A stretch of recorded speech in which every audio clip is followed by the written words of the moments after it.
Hey guess whaters, welcome back, and guess what? We have a great new video planned for you today, all about the celebration of Cinco de Mayo. Now you may have heard the name Cinco de Mayo, but you may not know what it's really celebrating, so we wanted to create this short video for you to explain more. So if you're ready, so am I, but first, don't forget to subscribe to us. Okay, ready? Let's go. On May 5th, Cinco de Mayo, millions of people will be celebrating this day. But do you really know the true history and meaning for May 5th, otherwise known as Cinco de Mayo? And if you're not sure, don't worry, because many people are confused by the history behind this day. See, many people believe that Cinco de Mayo was a celebration of the Mexican Independence Day. Mexico's Independence Day is similar to how Americans celebrate the United States independence from Britain every July 4th or 4th of July. Mexico actually gained their independence on September 16th in 1810. However, this is not the correct reason for celebrating Cinco de Mayo. In fact, it makes a lot of sense if you think about it. September 16th is way different than May 5th. And not only that, but the real reason behind Cinco de Mayo has almost a 50-year difference in Mexican history and is celebrated for a much different reason. See, Cinco de Mayo actually recognizes and observes the anniversary of the Battle of Puebla, which was a very important and significant battle for Mexico. And this is why Cinco de Mayo is also referred to as the anniversary of the Battle of Puebla. So what exactly happened during this battle and why it's so important in Mexican history? Well, during the morning of May 5th in 1862, around 6,000 French troops stormed the Mexican city of Hiroca, Puebla de Zaragoza, otherwise known as Puebla.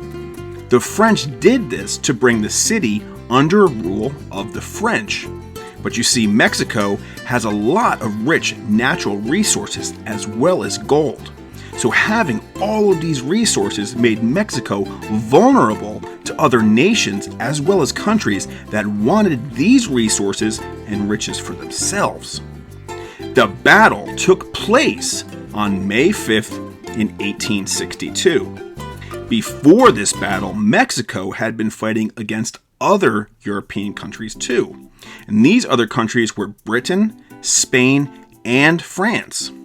And these three countries had been planning and working together to invade Mexico. Fortunately for Mexico, Britain and Spain eventually backed out and decided not to continue to invade Mexico, which only left France to invade Mexico by themselves. And France's intentions was to overthrow the Mexican government. See, France wanted to start a monarchy in Mexico, which means that the king of France would control the Mexican land. But during this battle, the Mexican army fought very, very hard and defeated the French soldiers. The Mexican army had 2,500 less soldiers than the French army, but was still able to win and keep their independence from French rule. The army that beat the French was under the leadership of General Ignacio Zaragoza Sanguin. Winning this battle was a miracle when you compare the amount of soldiers fighting on both sides and it being heavily favored that the French would easily overpower the Mexican army and win the battle. And the fact that their success in winning this battle helped all of the Mexican people to become very happy, but more importantly, it helped create a feeling of national unity in the country of Mexico. And this is why this battle is still remembered and celebrated to this day. On May 9th in 1862, just a few days later, President Juarez declared that the anniversary of the Battle of Puebla would become a national holiday. It would be called the Battle of Puebla Day or Battle of Cinco de Mayo. And in order to experience an authentic Cinco de Mayo celebration, travelers should actually head to Puebla itself. And even though Cinco de Mayo is observed in Mexico, The largest and most elaborate Cinco de Mayo celebration in Mexico actually takes place in Puebla, the same town where the battle was fought in the 19th century. However, while the Puebla celebration is quite thrilling, Cinco de Mayo is actually celebrated more widely in the United States of America. See, in the United States, Cinco de Mayo has become a very popular holiday that celebrates Mexican culture.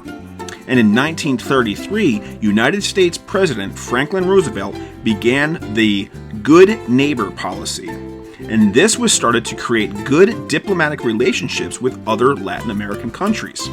However, it was only in the 1970s and 1980s when Cinco de Mayo became more popular.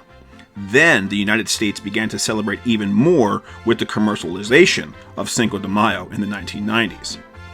But if we rewind many years, it is thought the day was first celebrated by Mexican people living in California during the American Civil War. People of Mexican descent that live in the United States celebrate this important day by having parades, mariachi music, dancing, and many other types of festive activities. The states where Cinco de Mayo is most celebrated are the states of California, New Mexico, Arizona, and Texas. And there's a reason because of that. A lot of history, actually. Texas became a part of the United States in 1845, which actually led to the Mexican-American War. Then the other three states were taken from Mexican rule in 1848, following the United States' victory in that war. But despite the U.S. winning this war, all of these states still continue to have close ties to the people and culture of Mexico. And many non-Mexicans in the United States celebrate the day together. And did you know that during the Cinco de Mayo celebration in the United States of America, around 70 million pounds of avocados are consumed and eaten? So now, beside learning that people in the United States eat literally tons and tons of avocados on Cinco de Mayo, you also learned a lot of other cool things about the May 5th celebration of Cinco de Mayo. I hope you learned a lot and also enjoyed this video. So if you did, make sure to give us a big thumbs up, and also don't forget to click that subscribe button. And we'll see you on the next Hey, Guess What?